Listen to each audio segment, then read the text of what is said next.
كثيرا ونساء واتقوا الله الذي تساءلون به والأرحام إن الله كان عليكم رقيبا يا أيها الذين آمنوا اتقوا الله وقولوا قولا سديدا يصلح لكم أعمالكم ويغفر لكم ذنوبكم ومن يطع الله ورسوله فقد فاز فوزا عظيما.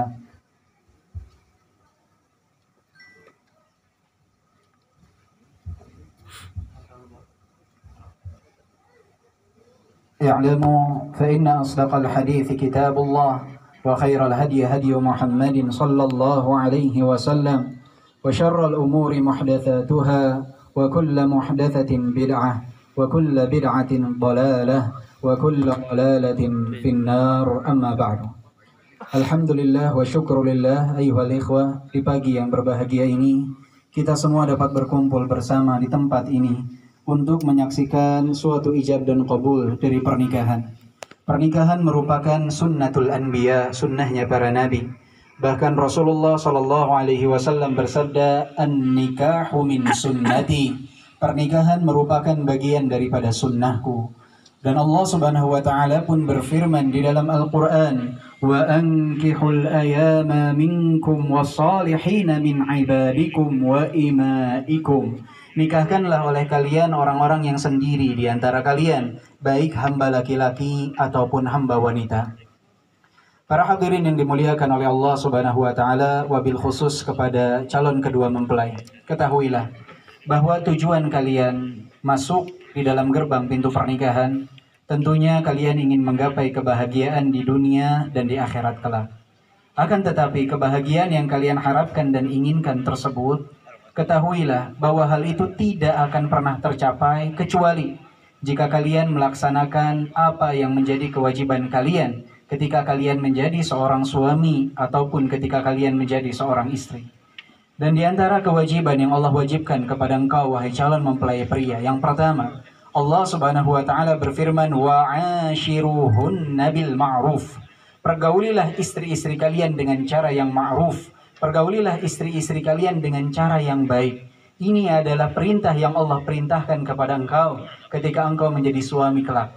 Jangan sampai engkau menjadi orang yang pandai membuat orang tertawa ketika engkau berada di luar rumah, namun engkau menjadi orang yang sangat sedikit senyuman ketika engkau berada di dalam rumah. Ingatlah nasihat Rasulullah sallallahu alaihi wasallam, khairukum li ahli wa ana khairukum li ahli. Sebaik-baik kalian adalah yang terbaik untuk keluarganya, dan akulah yang terbaik di antara kalian dengan keluargaku. Dan juga ketahuilah kepada calon mempelai pria, wali nikah dari calon mempelai wanita yang ada di hadapanmu menyerahkan putrinya pada hari ini kepadamu, bukan berarti beliau sudah tidak sanggup lagi untuk mendidik putrinya, tidak. Akan tetapi beliau mendengar bahwa Rasulullah sallallahu alaihi wasallam bersabda, "Idza ja'akum man tardawna dinahu wa khuluquhu fazawwijuhu illa taf'alu takun fitnatun fil ardi wa fasadun 'arid." Jika datang kepadamu seorang pria meminang putrimu, baik akhlak dan agamanya, maka nikahkanlah. Jika tidak, maka akan terjadi kerusakan di muka bumi ini. Beliau berhusnudzon kepadamu bahwa engkau adalah sosok yang baik agama dan akhlaknya, yang dapat melanjutkan estafet tanggung jawab yang sebelumnya beliau emban untuk diserahkan kepadamu. Karena setelah akad nikah ini, tanggung jawab atas putri beliau berpindah kepada engkau sebagai suaminya. Beliau berhusnudzon, engkau adalah orang yang paling bertakwa di antara yang melamar putrinya. Karena salah seorang sahabat ditanya, kepada siapa aku menikahkan putriku? Maka dijawab kepadanya, kepada yang paling bertakwa. Mengapa? In ahabbaha akramaha wa in abghadaha lam yadhlimha. Karena orang yang paling bertakwa itu, jika dia sayang kepada istrinya, dia akan muliakan. Dan jika dia tidak menyukai suatu perangai pada istrinya, dia tidak akan pernah menzalimi istrinya. Dan kemudian yang Allah wajibkan kepada engkau, dan Rasulullah sallallahu alaihi wasallam pun tekankan di dalam hadis beliau, di antara kewajiban seorang suami adalah an tat'imaha idza ta'imta wa an taksuha idza iktasait wa la tadribal wajh wa la tuqabbih wa la tahjur illa fil bait. Engkau memberikannya pakaian dan makanan senilai dengan apa yang kau pakai dan apa yang kau makan. Dan engkau tidak boleh memukul wajahnya, tidak boleh berkata kasar kepadanya, Dan engkau tidak boleh memboikotnya ketika di luar rumah. Jika perlu untuk diboikot, diboikot di dalam rumah. Engkau tidak boleh berkata kasar kepadanya. Karena titik terlemah wanita ada pada pendengarannya. Wanita bisa bersabar atas kekurangan fisik, kekurangan materi pada suaminya, tapi sedikit wanita yang mampu bersabar ketika mendapatkan celaan dan cacian dari suaminya. Maka jagalah lisan kita, manjakan pendengarannya. Dan kewajiban yang paling utama yang Allah wajibkan adalah apa yang Allah firmankan, ya ayyuhalladzina amanu qu anfusakum wa ahlikum nara.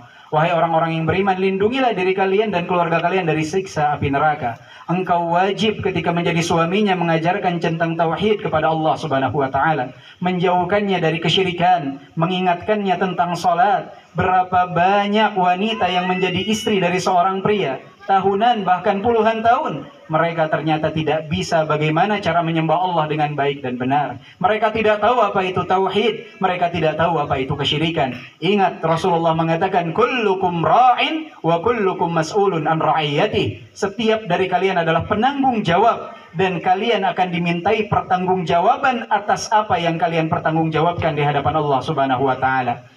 Dan juga yang perlu engkau ketahui, calon istrimu bukanlah seorang bidadari yang sempurna, sebagaimana engkau bukan malaikat yang sempurna.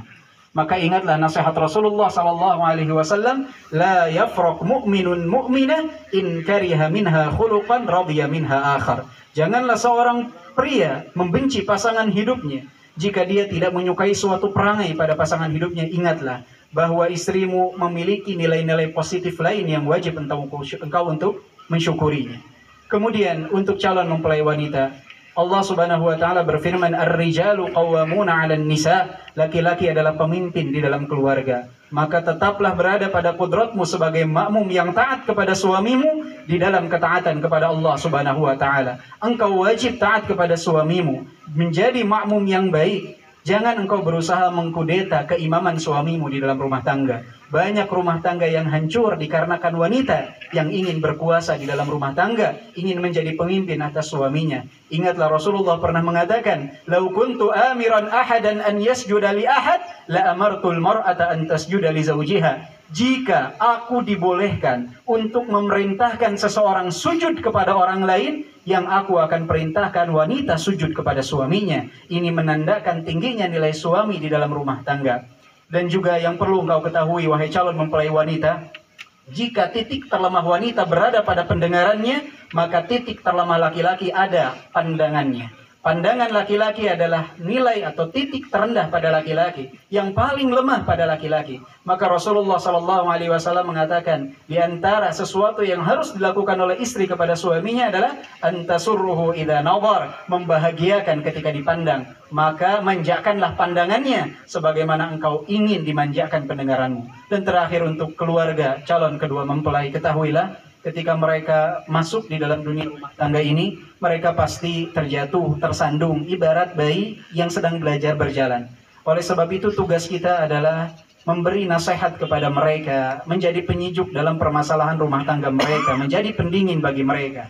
Jangan menjadi kompor-kompor pemanas dalam permasalahan rumah tangga. Karena banyak juga rumah tangga yang hancur sebabnya bukan permasalahan suami atau istri, tetapi terlalu ikut campurnya keluarga laki-laki dan keluarga wanita di dalam urusan rumah tangga. Bukan menjadi pendingin, malah banyak yang menjadi kompor pemanas. Maka tetaplah pada batas kalian untuk menjadi penasehat yang baik untuk mereka. Dan untuk calon kedua mempelai setelah akad nikah ini, disunnahkan bagi kita semua untuk mengucapkan selamat kepada mereka sebagaimana ucapan selamat yang disyariatkan oleh Rasulullah SAW. Barakallahu lakuma wa baraka alaikuma wa jama'a bainakuma fi khair. Qultu ma sami'tum walhamdulillahi rabbil alamin. Wassalamu alaikum warahmatullahi wabarakatuh.